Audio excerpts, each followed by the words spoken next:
The lion and the donkey hunting together. A lion and a donkey agreed to hunt together. They came across a cave where wild goats were hiding. The lion stood at the mouth of the cave, waiting for any goats to come out. Meanwhile, the donkey went inside and began braying loudly, trying to scare the goats from their hiding spots. The lion caught most of the goats.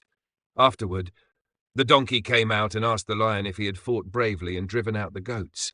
The lion replied, "Well, know this, I would have been afraid of you if I didn't know you were just a donkey." Thus those who boast in front of the knowledgeable inevitably become a laughingstock. 152. The Murderer and the Mulberry Tree. A robber murdered someone along the road. As bystanders began to chase him, he dropped the bloody corpse and ran away. Some travellers, coming from the opposite direction, asked how his hands had gotten so stained. He claimed he had just climbed down from a mulberry tree. While he was speaking, his pursuers caught up with him. They seized the murderer and crucified him on a mulberry tree. The tree said to him, "It does not trouble me at all to assist in your execution, since you tried to smear me with the murder that you yourself committed." It often happens that even honest people do not hesitate to persecute someone who has slandered them. 153. The Wolves and the Sheep. The wolves plotted against a flock of sheep. Unable to overpower them due to the dogs guarding the flock, they decided to use deceit. They sent messengers to the sheep, asking them to hand over the dogs, claiming that the dogs were the cause of the enmity between them. The wolves promised that if the sheep handed over the dogs, peace would prevail. The naive sheep, not foreseeing the consequences, agreed and handed over the dogs. The wolves, now unopposed, easily overpowered the unguarded flock and destroyed them. It often happens that cities quickly fall into the hands of enemies when they easily betray their leaders. The wolves, the sheep, and the ram. The wolves sent messengers to the sheep, proposing to make everlasting peace if the sheep would hand over the dogs for punishment. The naive sheep agreed to do so. However, an old ram among them said, "How can I trust you and live with you when, even with the dogs guarding me, I cannot graze safely? It is not advisable to strip oneself of protection and trust enemies, even if they swear oaths." 154. The Wolf, the Horse, and the Barley. A wolf was crossing through a field when he found some barley. Since wolves don't eat barley, he ignored it and continued on his way. He then ran into a horse. The wolf led the horse into the field and showed him the barley. He claimed that he had saved the barley for the horse because he liked hearing the sound of the horse's teeth grinding. The horse replied to the wolf, "If you wolves ate barley, you would never prioritize the pleasure of your ears over the needs of your stomach." This fable shows that nobody believes inherently wicked people, even if they pretend to be good-natured.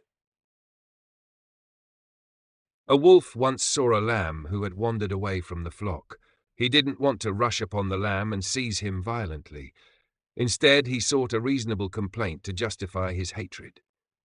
"You insulted me last year when you were small," said the wolf. The lamb replied, "How could I have insulted you last year? I'm not even a year old."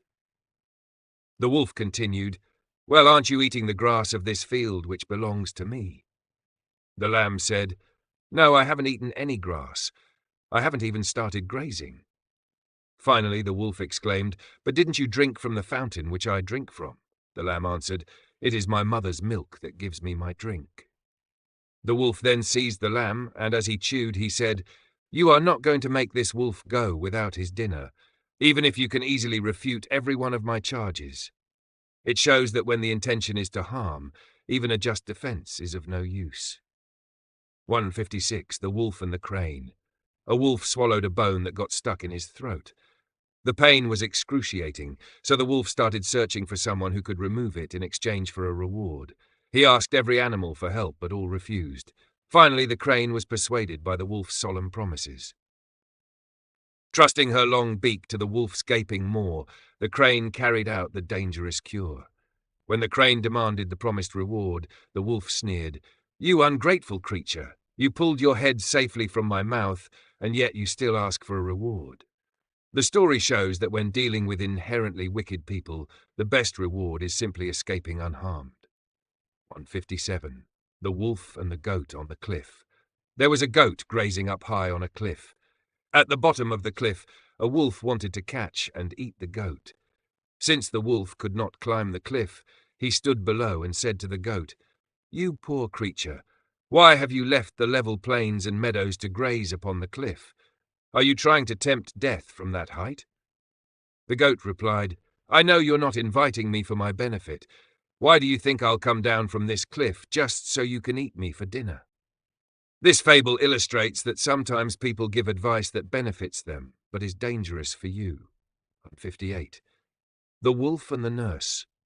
A rustic nurse had a baby who kept crying, so she threatened, "Be quiet, or I'll throw you to the wolf." A wolf heard this and took her words literally, so he waited nearby, expecting a meal. In the evening, the baby finally fell asleep, and the wolf went away hungry, having waited in vain for something that was never going to happen. When he got home, the she-wolf asked, "Why have you come back empty-handed? You always bring something." The wolf replied, "How could it be otherwise when I believe the words of a woman?" 159. The Wolf, the Fox, and Three True Things. A miserable fox had fallen into the clutches of a wolf. She begged the wolf to spare her life and not to kill her, considering her old age. "By Pan, I will let you live if you tell me 3 true things." The fox replied, "First, I wish that we had never met. Second, I wish you had been blind when we did meet. Third, and finally, I hope that you do not live out this year, so that we will never meet again."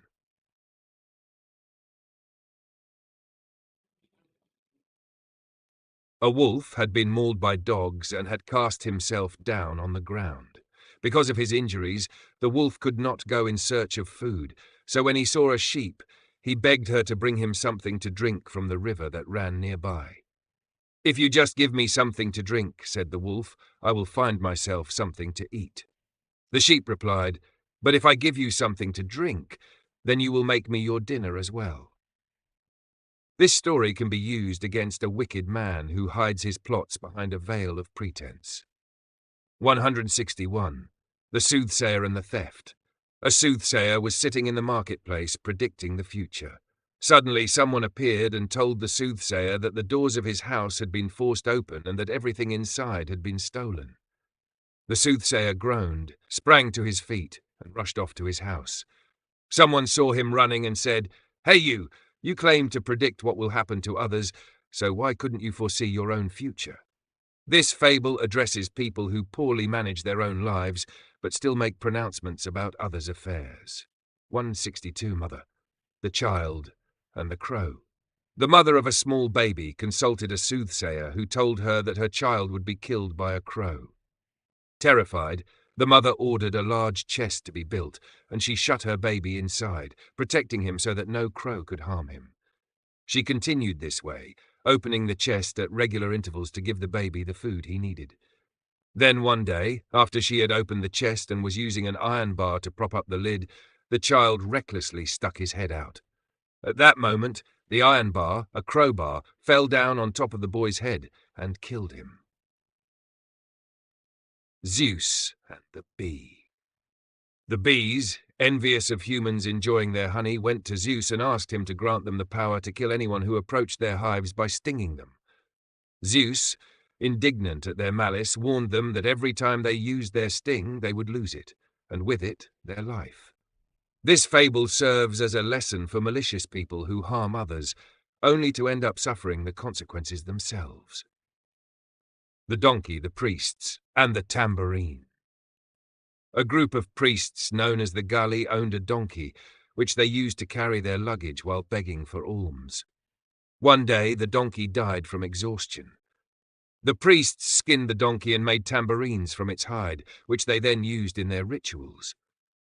When other priests asked them what had happened to their beloved donkey, they replied, "He thought that once he died, he would get some rest, but he keeps on getting beaten just the same." This story is about people who continue to suffer even after their primary burdens are gone. Note, Quebub is another name for Cybele, the Phrygian goddess of the earth and fertility. Cybele was worshipped as a significant deity in ancient Anatolia, modern-day Turkey, and the Greco-Roman world. She was primarily associated with nature and the cycles of life, and was regarded as the goddess of mountains, valleys, and fields. The mice and the weasels. War broke out between the mice and the weasels. The mice were weaker and realized that their lack of strength and bravery put them at a disadvantage. To counter this, they elected satraps and generals to lead them in battle. These leaders, wanting to stand out, put horns on their heads. When the weasels attacked again, they defeated the mice completely. The other mice quickly scampered into their prepared mouse holes. However, the commanders, despite being the first to reach the holes, couldn't get inside because of the horns. The weasels seized the mouse generals and killed them. This fable shows that pride and vanity can lead to one's downfall. 166. Zeus and the Ant. Long ago, the creature who is today an ant used to be a man who was always busy farming. Yet, he was not satisfied with the results of his own labor and stole from his neighbor's crops. Zeus became angry at his greedy behavior and turned him into the animal now known as the ant. Even though the man changed his shape, he did not change his habits, and even now he goes around the fields gathering the fruits of other people's labor, storing them up for himself. This fable shows that when someone with a wicked nature changes his appearance, his behavior remains the same. 167. The Fly. A fly fell into a pot of meat broth. As it was about to drown in the soup, it said to itself, "Well, I have eaten, drunk, and bathed. If I must die now, I do not care." The story shows how people can face death calmly when it comes without suffering. The Mouse. A mouse fell into a boiling pot full of meat. It was about to be suffocated, and as it was dying it said, "While I am eating, drinking, and enjoying myself, I care nothing for death by the gods." Some people accept death easily when it comes without being tested or challenged. The Farmer and the Sea. A farmer saw a ship and her crew about to sink into the sea as the ship's prow disappeared beneath the curl of a wave. The farmer said, "O sea, it would have been better if no one had ever set sail on you. You are a pitiless element of nature and an enemy to mankind." When she heard this, the sea took on the shape of a woman and said in reply, "Do not spread such evil stories about me. I am not the cause of any of these things that happen to you. The winds to which I am exposed are the cause of them all. If you look at me when the winds are gone and sail upon me then, you will admit that I am even more gentle than that dry land of yours."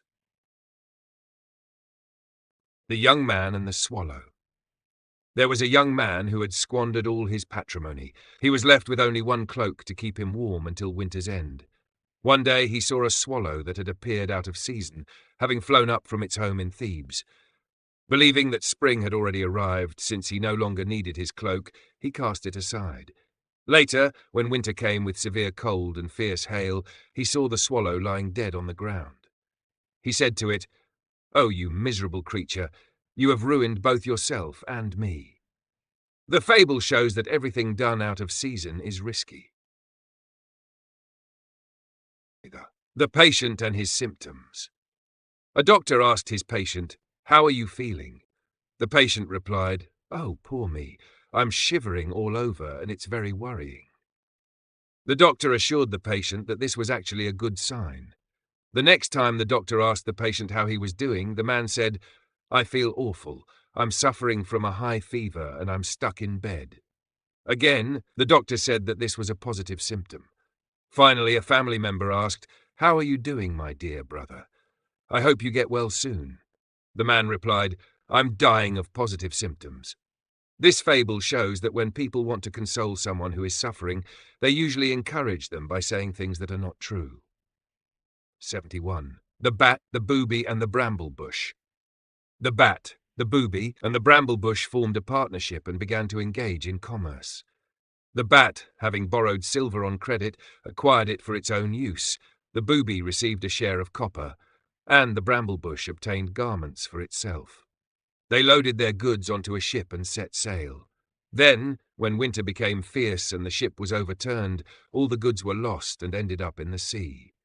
Since then, the booby has been swimming in the sea, searching for its lost copper. The bat, fearing its creditors, hides during the day and only comes out at night to find food. The bramble bush grabs at the clothing of passers-by, hoping to recognize something as its own. The fable shows that we must be more diligent about what we might have done previously. 72. The Bat and the Weasels. A bat fell to the ground and was caught by a weasel. About to be killed, she pleaded for her life. The weasel said that he could not let her go because weasels are the natural enemies of all birds. The bat insisted, "But I am not a bird, I am a mouse." So the weasel released her. Later, the bat fell to the ground again and was seized by another weasel. Once more, she begged not to be eaten. This weasel declared that he hated all mice. The bat replied, "But I am not a mouse, I am a bat." And so she was freed again. Thus, the bat was able to save herself twice by changing her name. This fable shows that we should not always stick to the same course, for those who adapt themselves to changing circumstances often escape great dangers. 173. The Man, Hermes, and the Axes. A man was chopping wood by a river when he accidentally dropped his axe. It was swept away by the current. Sitting down on the riverbank, he began to cry. Seeing his distress, Hermes appeared. When Hermes learned the reason for the man's sorrow, he dived into the river and came back with a golden axe. He asked the man if that was the one he had lost. The man replied that it was not. Next, Hermes came back with a silver axe and again asked the man if it was the one he had lost. The man denied it. Finally, Hermes brought the man's own axe from the river, and the man immediately recognized it. Hermes, impressed by the man's honesty, gave him all 3 axes as a gift. The man returned to his friends and told them what had happened. One of them, envious, wanted to try the same trick. He took his axe and went to the river, chopping wood until he purposely dropped his axe into the water. He sat down and began to cry. Hermes appeared once again and asked him what had happened. The man explained that he had lost his axe. Hermes first brought up a golden axe and asked the man if it was his. The greedy man, excited, claimed that it was. Hermes, angered by his deceit, refused to give him anything, and not only did he not get the golden axe, but he also didn't retrieve his own. The fable shows that the gods help the honest, but are opposed to the dishonest. A man had thoughtlessly fallen asleep one night next to a well. While he slept, he seemed to hear the voice of Tyche, the goddess of fortune, standing beside him. "Hey you," the goddess said, "you'd better wake up. If you fall into the well, people will blame me, giving me a bad reputation. People always blame me for everything that happens to them, including unfortunate events and mishaps that are actually their own fault." Lahl 175. The Travellers and the Plane Tree. Around noon on a summer day, some travellers who were exhausted by the heat saw a plane tree. They went and lay down in its shade to rest. Looking up at the tree, they remarked to one another that the plane tree produced no fruit and was therefore useless to mankind. The plane tree interrupted them and said, "What ungrateful people you are! You denounce my uselessness and lack of fruit at the very moment you are enjoying my shade." Likewise, even when a person treats their neighbours well, their goodness can unfortunately be called into question. 176. The Farmer and the Frozen Viper. A farmer picked up a viper that was half dead from the cold. After warming it, the viper uncoiled, seized the man's hand and, with a fatal bite, killed the man who had tried to save it. As he lay dying, the man uttered words worth remembering. "Well, I got what I deserved for showing kindness to a scoundrel." The piece of driftwood. Some men were making their way along the beach and reached a lookout point. From there they could see a piece of driftwood floating far off in the distance, and they thought that it must be an enormous ship. They waited for a long time, thinking that the ship would put in to shore nearby. As the driftwood was blown closer to shore by the wind, they kept on waiting, but they no longer thought it was a great ship as before. They were now expecting some kind of smaller boat. As it was carried in even closer, they saw that it was just a piece of driftwood.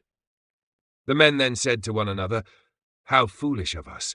We had high expectations for something that was actually nothing." The same is true of people. Often we are in awe of someone whom we have never even seen, but when we get to know him, we realize that he is really not important at all. 178. The Traveller and Hermes. A traveller who needed to make a long journey vowed that if he found anything, he would give half of it to Hermes. When he came across a bag full of dates and almonds, he grabbed the bag and ate the almonds and dates. He then placed the pits of the dates and the shells of the almonds upon an altar and said, "You have what was promised you, O Hermes. I have saved the outsides and the insides for you." The fable can be used for a money-grubbing man who is so greedy that he even tries to trick the gods. The Donkey and His Masters. There was a donkey who worked for a gardener. Because the gardener made the donkey work very hard, but gave him very little food, the donkey prayed to Zeus to take him away from the gardener and give him to another master. So Zeus sent Hermes to sell the donkey to a potter. The donkey also found this situation unbearable, since he was forced to carry even heavier loads than before. He called upon Zeus again, and this time Zeus arranged for the donkey to be purchased by a tanner. When the donkey saw the kind of work the tanner did, he said, "Oh, it would have been better for me to have kept on working for my previous masters in a state of starvation. Now I have ended up in a place where I won't even get a proper burial after I die." The story shows that slaves miss their former masters the most when they have had some experience with their new ones. 180. The Merchant, the Donkey and the Salt. A merchant who owned a donkey heard that salt was cheaper by the seashore, so he decided to go into the salt business. He went and loaded his donkey with salt and then headed back home. At a certain moment, the donkey accidentally lost his footing and fell straight into a stream. This caused the salt to dissolve, making his load lighter. The donkey was thus able to rise easily to his feet and enjoy a less taxing journey home. The merchant sold what was left of the salt and led the donkey back again to load him with an even greater cargo than before. As the donkey made his way with difficulty back to the stream where he had fallen before, he sank to his knees on purpose this time.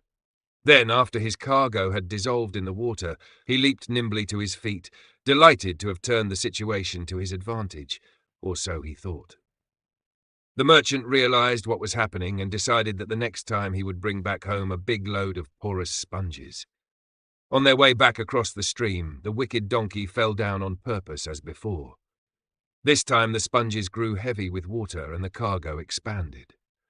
As a result, the donkey had to carry a burden that was twice as heavy as it had been to begin with. The story shows that sometimes in trying to avoid a small burden, we end up with a much heavier one. The Donkey and the Ox. A donkey and an ox were yoked together to pull a single load. Despite having an injury to his horn, the ox was making a great effort, while the donkey was doing nothing to help. As the ox struggled alone to pull the load, he soon died. The driver then loaded the ox's carcass onto the donkey and began beating him mercilessly. The donkey broke down under the weight and died in the middle of the road. A flock of birds flew down and alighted on the donkey's carcass. "If only you had been kind enough to help the ox pull the load," they said, "you would not have died this untimely death, with carrion birds feasting on your flesh." 2. The Donkey Who Carried the God. A man placed a carved image on his donkey and was leading him along. Many people bowed down when they met them along the way. The donkey grew arrogant, thinking that the country folk were bowing down before him, so he began to leap and prance. As he did so, the donkey almost threw the image of the god from his back. The donkey's master beat him with a stick and said, "You are a donkey carrying a god on your back, but that does not mean you deserve to be worshipped as a god." This fable can be used for vulgar people who attribute to themselves the honor that is paid to others. 183. The onager, the donkey, and the driver.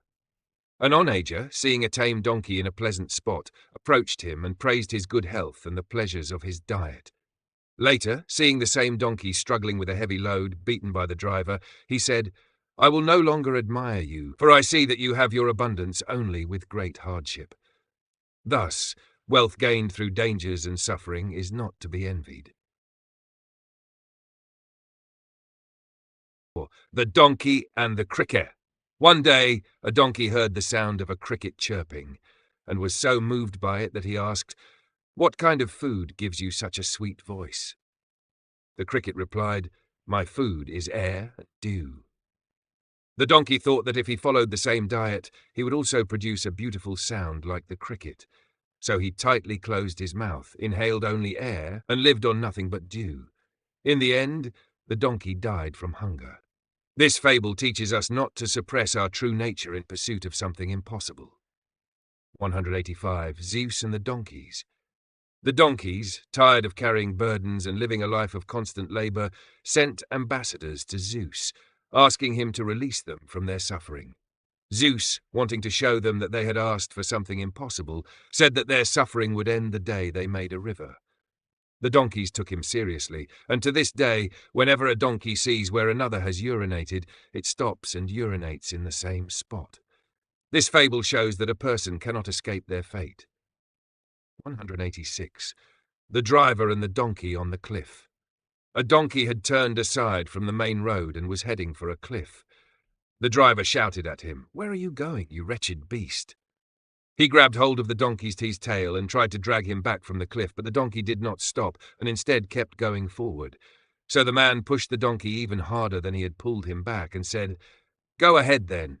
You can take the worthless victor's crown in this damned contest." The fable criticizes people who are destroyed by their own stupidity. 187. The Wolf and the Lame Donkey. A donkey had gone lame after stepping on a sharp thorn. Then he noticed a wolf nearby.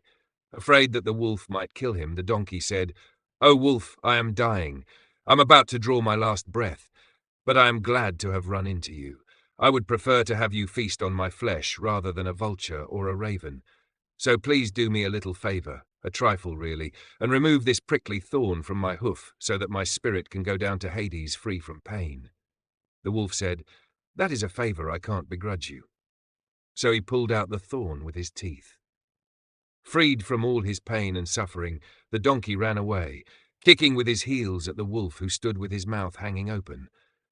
As the donkey's hooves crushed the wolf's head and nose and jaws, the wolf exclaimed, "Alas, it serves me right. Why did I take up the doctor's trade, healing the lame at a moment like this, when the only profession I ever learned was how to be a butcher?"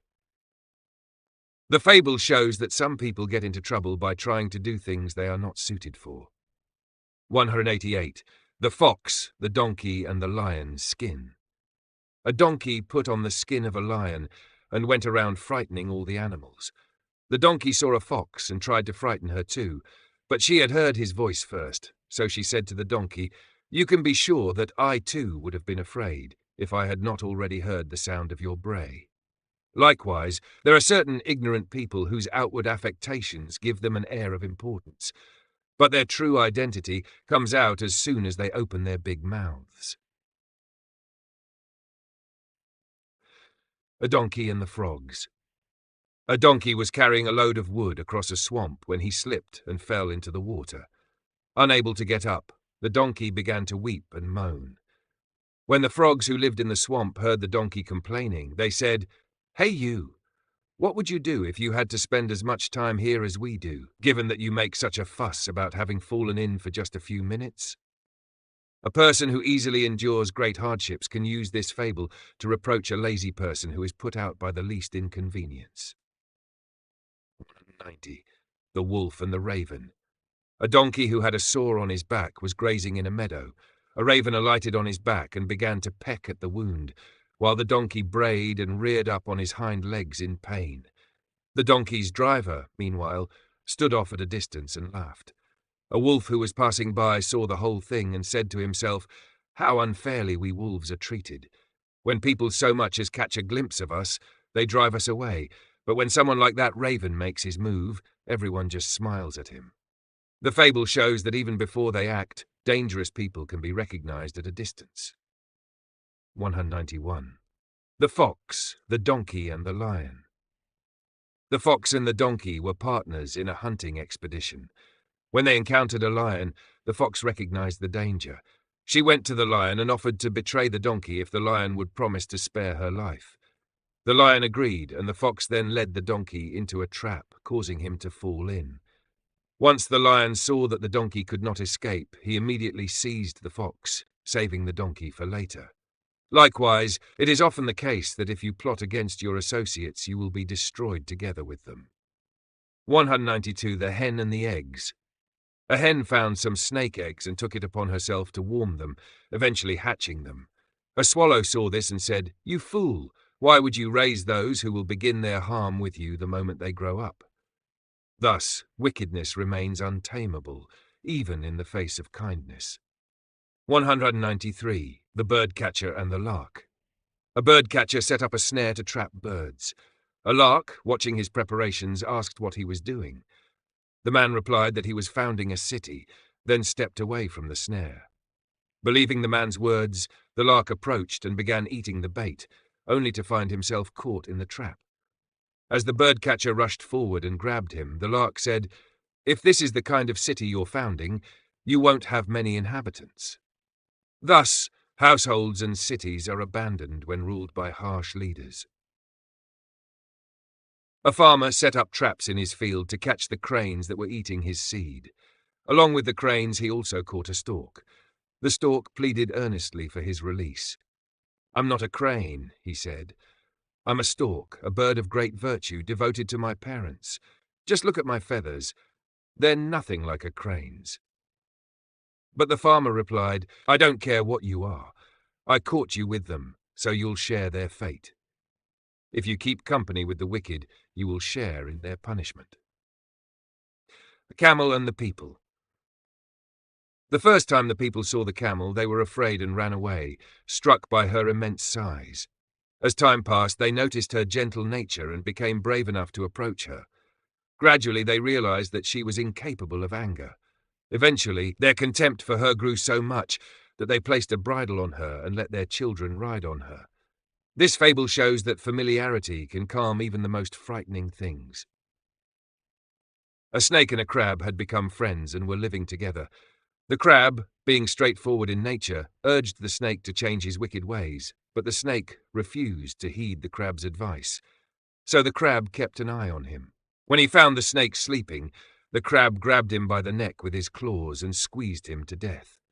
After the snake died and stretched out straight, the crab said, "If you had been straightforward and simple from the start, you wouldn't have received this punishment." This fable shows that those who approach their friends with deceit end up harming themselves. The Snake, the Weasel, and the Mice. A snake and a weasel were fighting inside a house. The mice, who were often hunted by both the snake and the weasel, saw them fighting and came out of their holes, scurrying around. When the snake and the weasel noticed the mice, they stopped fighting each other and turned their attention to them. This is also true in cities. If you foolishly get involved in political conflicts, you may end up being an unintended victim of the quarrels. 198. Apollo and the Snake. A snake, who had been stepped on by many people, made its way to the temple of Apollo. Upon entering, Apollo immediately said to the snake, "If you had struck the first person who stepped on you, no one would have dared to do it again." The story shows that when those who have committed a wrong are quickly punished, others will fear doing the same. The Boy and the Scorpion. A young boy had gone far into the desert, where he was catching crickets to put them in cages. When he saw a scorpion among them, he mistook it for another cricket.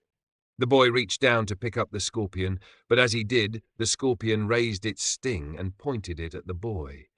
The scorpion said, "If you had touched me, I would have freed both you and your crickets." This fable shows that you should not treat bad people the same way you treat good people. Instead, you should handle each according to their character. The Thief and His Mother. A boy who had stolen his teacher's writing tablet brought it home to his mother, feeling triumphant. His mother, delighted, accepted the stolen goods with joy. Later, the boy stole a piece of clothing, and bit by bit, he became a habitual thief. As he grew older, his crimes escalated and he stole more valuable items. Eventually, he was caught red-handed and brought to trial, where he was sentenced to death. Woe to the trade of the thief! His mother stood behind him, weeping, and cried out, "My son, what has happened to you?" The boy replied, "Come closer, mother, and I'll give you one last kiss." She moved closer, and in a sudden moment he bit off her nose, tugging at it with his teeth until it was severed completely. He said, "Mother, if only you had beaten me when I first brought you the writing tablet, I wouldn't have been condemned to death." This story teaches us wise people must cut off the root of wrongdoing, meaning they should address sin and other vices at the earliest stages, so that, by removing the root, the branches will wither and die. 201. The Pigeon and the Painting. A pigeon, feeling very thirsty, flew around looking for water. She saw a painting of a water jar on a wall and thought it was real. Believing it to be full of water, she flew straight into the wall to drink. However, as she collided with the wall, she met her tragic end. Just before dying, the pigeon thought to herself, "What a wretched and unfortunate creature I am. I didn't even realize that searching for water could lead to my own destruction."